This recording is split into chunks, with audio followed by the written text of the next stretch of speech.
Hello, everyone. Welcome to another session of the Wellness Wednesdays. And today we are going to discuss all about the good and the bad fats, right? So, we have been doing this series for the Nutrition Month. We have so far covered the good and the good and the bad carbs. Then we have talked about protein, which are really good sources, which are not great sources of protein. So we've discussed that in the previous videos. If you haven't checked it out, you can check it out under the Facebook videos or Instagram videos, definitely. And today's topic is going to be about fats, right?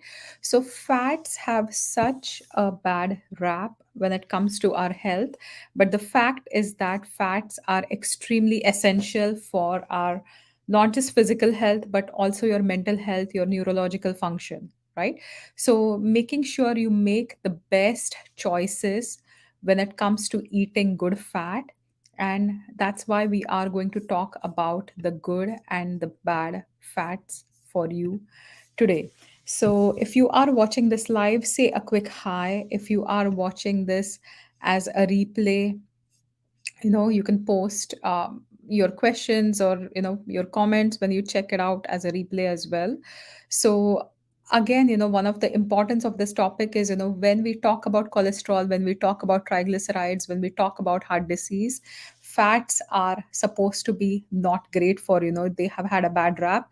But the fact is that some fats do have a protective action.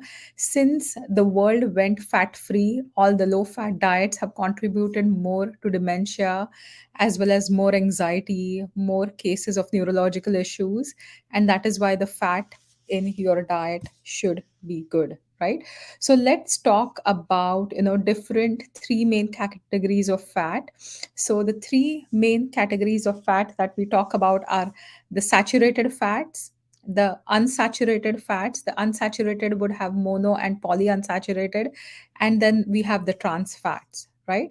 So when it comes to saturated fats, these are the fats where all the hydrogen bonds are satisfied. So these fats are relatively stable, pretty much stable, right? And they are going to be found in animal foods, they are going to be found in dairy, they are going to be found in like butter or clarified butter, right? So these are the saturated fat.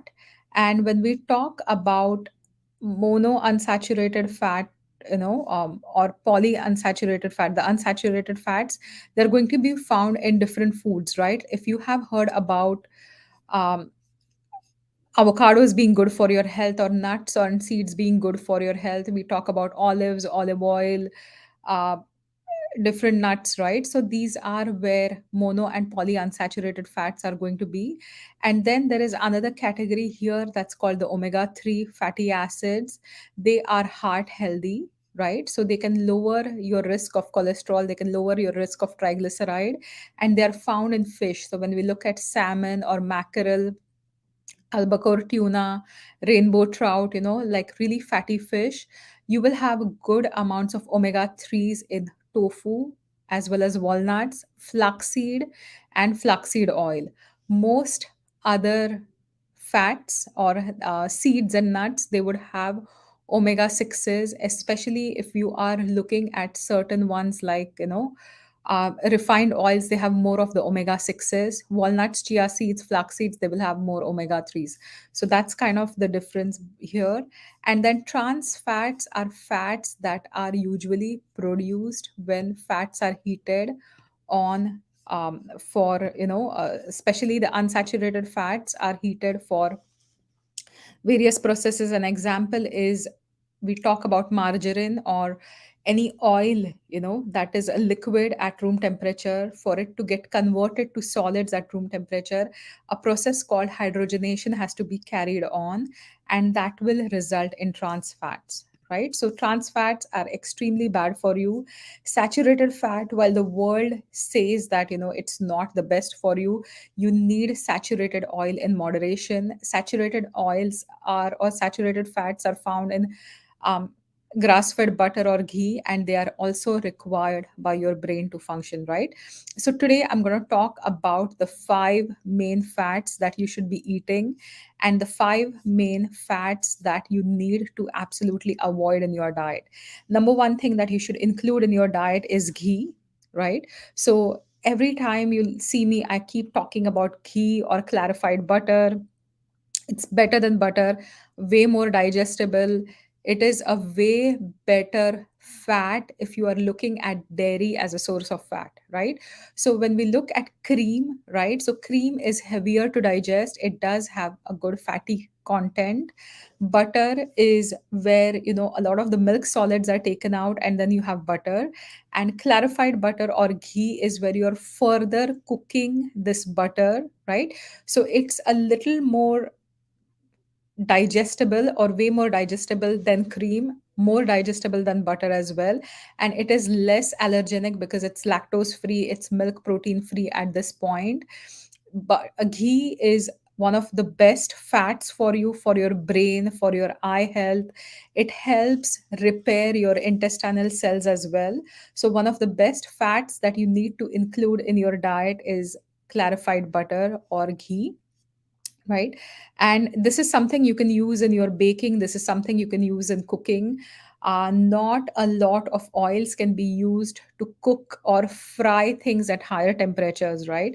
And if you look at the Indian culture, for Diwali in the olden days, before all this craze started, everything would be fried in ghee because it's a saturated fat and it's going to be stable when you're cooking the fat at temperatures, when you're boiling certain foods or frying certain foods, heating the oil, the smoke point is higher, so it's going to be way more stable.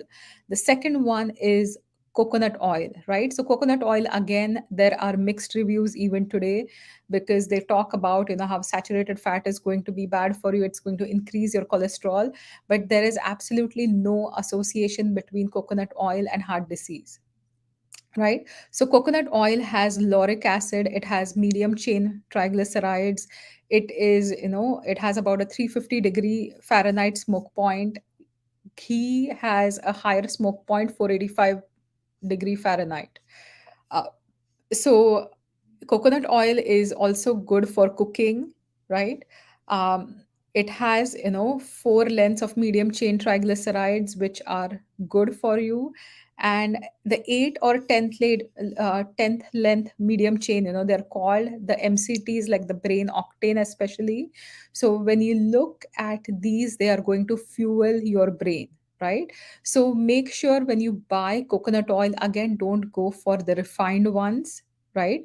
So use a virgin one or an extra virgin one, and that's really going to be helpful. Again, the quality is extremely important. The third one to have is olive oil, right? So olive oil, from an Ayurvedic perspective, is one of the fats that's really good for a kapha type. Olive oil is rich in vitamins E and K, and it has different benefits. It has two anti inflammatory and highly potent antioxidants called oleocanthal and oleoripin. And these are going to lower your inflammation, right? The oleoripin is going to prevent the oxidization um, in your body, and that's how it becomes like a really good antioxidant, and it's going to lower the inflammation in your body. The smoke point of olive oil, the non extra virgin one, is about 325 to 375 degrees, right? So again, these that's the third oil. The fourth ones to include are chia seed, flaxseed, walnuts. So chia seed, flaxseed, walnuts can be really good fats for you.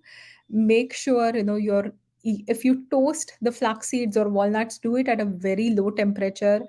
Don't put it in the oven for a higher temperature. And these have good amounts of omega 3s, which are extremely good for your eye health and your brain health, right? And the fifth one is fatty fish. If you are somebody who loves animal protein, try to source it through fish. Fatty fish is also going to have vitamin D, along with the omega 3s that are supposed to be good for your heart.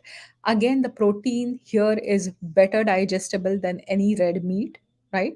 So that's the one thing to definitely have in your diet. So these are my 5 good fats that you should be having in your diet. Now let's talk about the 5 bad fats which are absolutely awful for you, right? Number one thing is margarine. So margarine is when an oil is made into spreadable like butter. It's not butter, it tastes like butter or something, um, so whenever these unsaturated fats are um, processed with hydrogen, trans fats are going to be formed, and margarine is therefore something that has trans fats in it, right? Margarine also has oils which have oxidized, so they are now inflammatory. They are now going to create oxidants on your body and create damage to the vessels, and that is why margarine is the number one oil that should be out from your diet. The second one is refined oils. Whenever you are processing oils, whenever you're refining, you are naturally oxidizing the oil, and certain oils have a bad value over the others, right? So an example is canola oil or peanut oil are not going to be the best ones because of how processed peanuts are as nuts, right? And again, they're very pitta provoking. I have seen most people to react to peanuts. Peanut oil is one of the worst things to have. Now, the number third oil that is extremely awful to have in your diet is cotton seed oil, right? So, cotton seed oil is not something that's very common in Canada. But if you look at the Indian section, if you look at different pickles, which have turmeric preserved, or mango pickles where you're preserving the mango, you have to add oils there, and cottonseed oil is often used. Cottonseed oil has been implicated in infertility as well as early menopause. Especially when I was in Jamnagar, it was a place where cottonseed oil was used rampantly in cooking, and you would see menopause in 30s 35 age, right? And one of the main things that was implicated was the cottonseed oil, so that's really bad for you.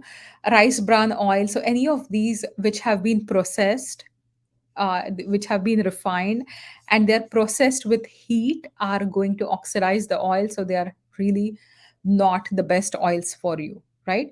Now the third one is heavy cream.